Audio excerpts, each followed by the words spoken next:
ওর body আটকে গেছে, এবার লিফটম্যান নেই। আমি বললাম আপনারা ইমিডিয়েট এটা খোলার ব্যবস্থা করুন।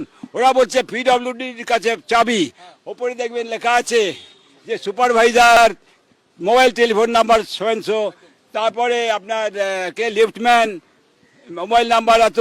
আমি বলি টেলিফোন করুন, তাও বলছে ওই পিডব্লিউডির কাছে চাবি আছে। আমি বলি তাহলে পিডব্লিউডির কাছে কেউ বলছে দাঁড়ান তো আপনি, আমাকে ধমকাচ্ছে এরা, যে এই এরা যারা এই সিকিউরিটি স্টাফ সব এই সব আর যারা এখানকার স্টাফ অ্যান্ড প্লাস সিকিউরিটি আমাকে বলছে আপনি চুপ করুন। আমি বলে ওর বাবা, আমি ওর বাবা, ও ছেলে মরে যাচ্ছে আর আপনি এখানে বলছেন আপনি খুলবেন কিনা।